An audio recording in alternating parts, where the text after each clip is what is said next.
বহুল আলোচিত, সমালোচিত এবং প্রতীক্ষিত সেই চ্যাম্পিয়ন্স ট্রফি 2025 কিন্তু শুরু হতে যাচ্ছে ঠিক আগামী মাসে, মানে ফেব্রুয়ারি মাসের 19 তারিখ থেকে পাকিস্তানে এবং দুবাইতে একটা হাইব্রিড মডেলের মাধ্যমে। এবং সেই চ্যাম্পিয়ন্স ট্রফিতে খেলার জন্য বাংলাদেশ ক্রিকেট বোর্ড কিন্তু আজকে তাদের টিম অ্যানাউন্স করেছে। সো বাংলাদেশের অ্যানাউন্স করার টিমে কারা কারা থাকলেন, কারা কারা আছেন, কারা কারা খেলবেন, এখানে কি কোনো আনএক্সপেক্টেড চেঞ্জেস রয়েছে কিনা বা আনএক্সপেক্টেড ভাবে কি কেউ বাদ পড়েছে কিনা, এটা নিয়ে কিন্তু আজকের এই ভিডিওটা। So without further edu, let's get started.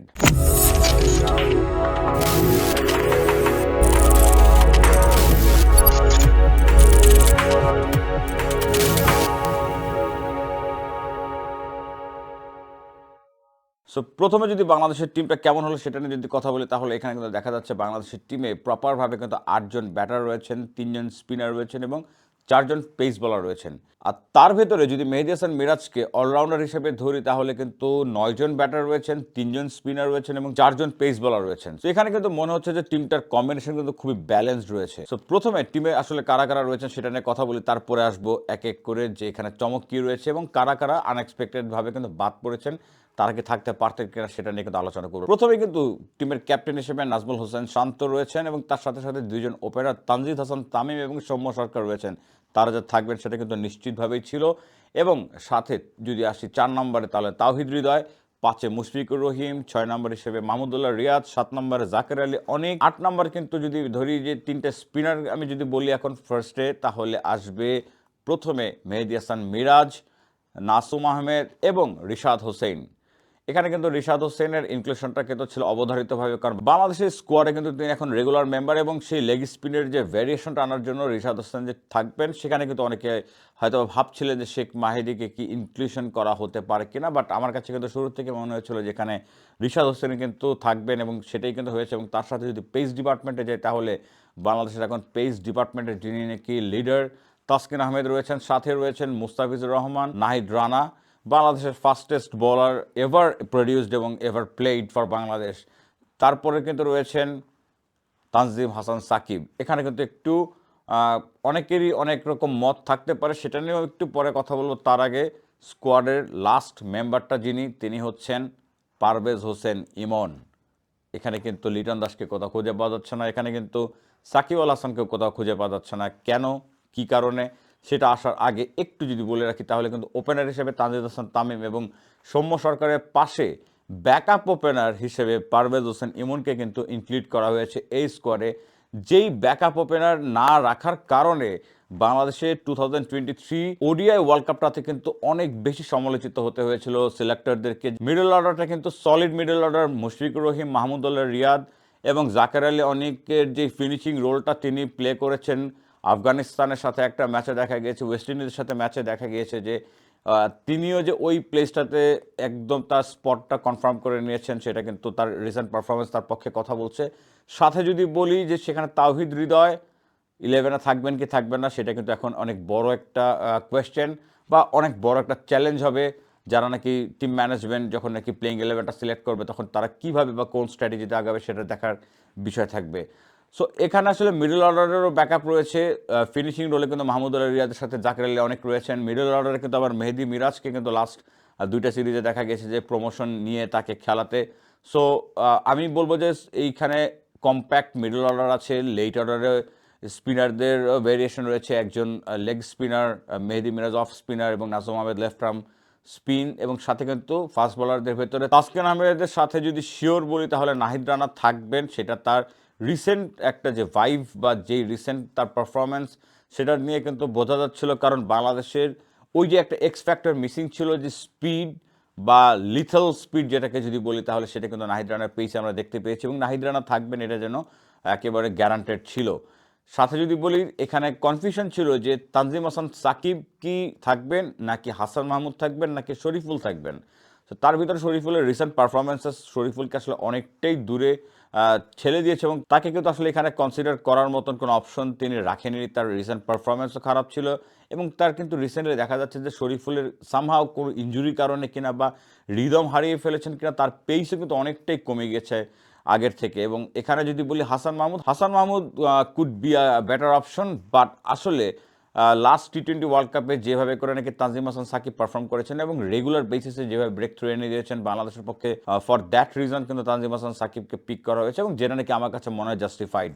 আর মুস্তাফিজুর রহমানকে নিয়ে কিন্তু অনেকেই আমরা কথা বলি যে ফ্ল্যাট পিচে মুস্তাফিজুর রহমান আসলে কোনো ওইভাবে করে কিন্তু তার বল কাজ করাতে তিনি এখন পারেন না, বা সেভাবে করে কিন্তু তার সেই যে কাটারটাকে কিন্তু তিনি প্রপার ইউটিলাইজ করতে পারেন না যদি পিচটা ফ্ল্যাট হয়, যেখানে পাকিস্তানের খেলা এবং সেখানে কিন্তু একটা চ্যালেঞ্জ মুস্তাফিজের জন্য। যদি তিনি খেলেন তাহলে অবশ্যই থাকবে, কারণ হাই স্কোরিং ম্যাচ হবে।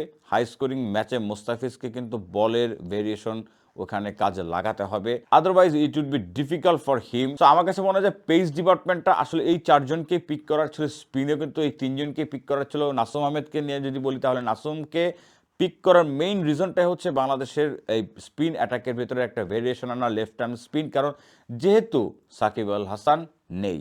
সাকিব আল হাসান নিয়ে এবার একটু কথা বলতেই হবে। ফার্স্টে সাকিবকে নিয়ে বলবো, তারপরে আরেকজন যিনি এখানে এক্সপেক্টেড ছিলেন যে তাকে আসলে এই টিমে রাখাই হবে, কিন্তু তিনি কেন নেই সেটা নিয়ে একটু পরে কথা বলবো। তার আগে সাকিব আল হাসানকে নিয়ে একটা আফসোস আসলে থেকে যাবেই।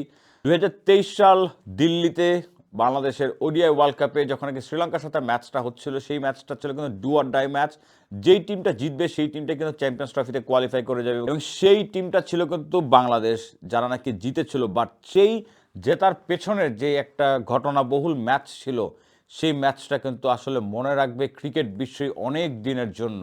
সেই ঘটনাবহুল ম্যাচ সিঙ্গেল হ্যান্ডেডলি কিন্তু সাকিব আল হাসান সামনে থেকে লিড দিয়ে ম্যাচটা বাংলাদেশকে জেতাতে হেল্প করেছেন। বলেন ব্যাটিংয়ে বলেন বোলিংয়ে, কিন্তু তার থেকেও ছাপিয়ে গিয়েছিল কিন্তু সেই কন্ট্রোভার্সিটা, যেটা নাকি ছিল timed out. Shakib Al Hasan Angelo ম্যাথিউজের এগেনস্টে যখন নাকি টাইম আউটের অ্যাপিল করেন, এবং যখন নাকি অ্যাঞ্জেলো ম্যাথিউজ ক্রিজে আসার আগেই, ব্যাট করতে আসার আগে যখন আউট হয়ে যান, সেটা কিন্তু একটা বড় বা ম্যাসিভ কন্ট্রোভার্সি ক্রিয়েট করে ক্রিকেট বিশ্বে, যেটা নিয়ে সমালোচনা হয়, যেটা নাকি অনেকে সাকিবকে ট্রোল করেছেন, সাকিবকে গালমন্দ করেছেন, কিন্তু আবার অনেকে সাকিবের পক্ষে কথা বলেছেন। বাট সাকিব বলেছিলেন যে what I did for my team, because এই ম্যাচটা আমাকে জিততেই হতো, কারণ চ্যাম্পিয়ন্স ট্রফিতে বাংলাদেশকে খেলাতেই হতো। যদি এই ম্যাচটা হেরে যেতাম বা এই ম্যাচটাতে যদি একটু ছাড় দিতাম, তাহলে হয়তো বা চ্যাম্পিয়ন্স ট্রফিতে বাংলাদেশ কোয়ালিফাই নাও করতে পারতো। সো সেখান থেকে একটা কিন্তু জিনিস বোঝা যায়, সাকিবের পার্সপেক্টিভটা ছিল যে ম্যাচটা আমাকে জিততেই হবে just to qualify for the champions trophy, এবং সেটা কিন্তু সাকিব আসলে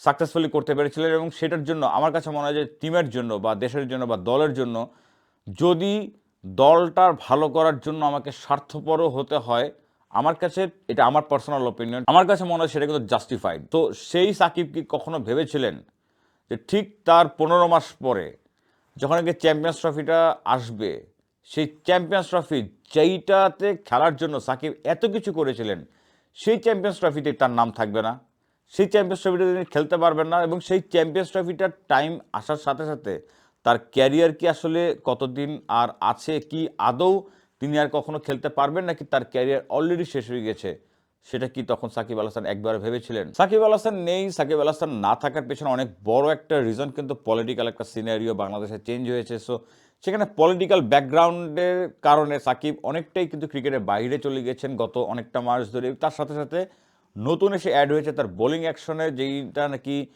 প্রবলেম ধরা পড়েছে, বা যেই বোলিং অ্যাকশনের ত্রুটি নিয়ে কথা হচ্ছে।